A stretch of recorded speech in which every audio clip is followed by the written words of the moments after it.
Bienvenue à tous sur notre chaîne YouTube. Aujourd'hui, nous allons explorer un sujet fascinant, le clan des Kabyles et leur tradition d'interdire aux hommes de quitter la maison la nuit. Pourquoi une telle règle? Quelles en sont les raisons et les conséquences? Vous vous demandez sûrement ce qui pousse une communauté à prendre une telle décision, n'est-ce pas? Alors restez avec nous jusqu'à la fin de cette vidéo pour en découvrir tous les secrets. Avant de commencer, n'oubliez pas de vous abonner à notre chaîne, de liker cette vidéo et de laisser vos commentaires. Maintenant, plongeons dans cet univers mystérieux du clan des Kabyles. Le clan des Kabyles, pourquoi les hommes sont-ils interdits de quitter la maison la nuit? Dans la région montagneuse de Kabylie, en Algérie, existe une pratique culturelle unique qui suscite l'intérêt et la curiosité de nombreux observateurs, l'interdiction pour les hommes de quitter leur maison la nuit.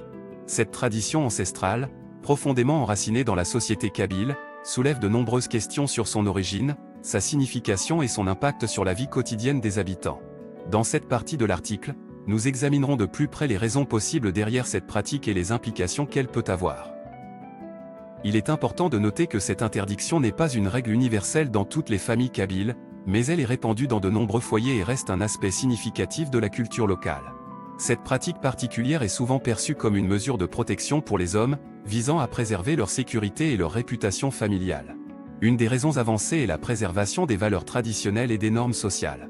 Dans la société kabyle, l'honneur et la réputation d'une famille sont d'une importance capitale. L'interdiction de quitter la maison la nuit pourrait être considérée comme une mesure de précaution pour éviter tout comportement indésirable ou toute situation qui pourrait compromettre la réputation de la famille. En maintenant les hommes à l'intérieur des murs de leur maison pendant la nuit, les familles cherchent à préserver leur intégrité et leur honneur. Un autre aspect qui est souvent évoqué est la sécurité des hommes eux-mêmes. La Kabylie est connue pour ses paysages montagneux et ses conditions météorologiques parfois difficiles. Les terrains escarpés et les chemins sinueux peuvent représenter un danger, en particulier pendant la nuit où la visibilité est réduite. En interdisant aux hommes de sortir de chez eux la nuit, les familles cherchent à minimiser les risques d'accidents ou de blessures potentielles. De plus, cette interdiction peut également être interprétée comme une mesure de protection contre les vols et les intrusions. Les familles kabyles peuvent considérer la nuit comme un moment où les dangers sont plus présents, que ce soit en raison de la pénombre ou de la possibilité d'actes criminels. En gardant les hommes à l'intérieur, les familles espèrent renforcer leur sécurité et prévenir tout risque ou menace extérieure. Il est également important de noter que cette pratique peut être liée à des croyances religieuses et spirituelles.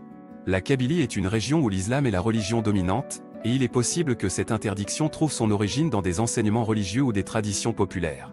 Cependant, il convient de souligner que l'interprétation religieuse de cette pratique peut varier d'une famille à l'autre, et que d'autres facteurs culturels et sociaux peuvent également jouer un rôle important. En conclusion, l'interdiction pour les hommes de quitter leur maison la nuit dans la région kabyle est une pratique culturelle complexe qui trouve ses origines dans plusieurs facteurs interconnectés. Du maintien des valeurs traditionnelles à la protection de la réputation familiale en passant par la sécurité personnelle, cette interdiction reflète des préoccupations multiples et s'inscrit dans un contexte culturel plus large. Néanmoins, il est important de noter que cette pratique peut évoluer au fil du temps, sous l'influence des changements sociaux, économiques et politiques.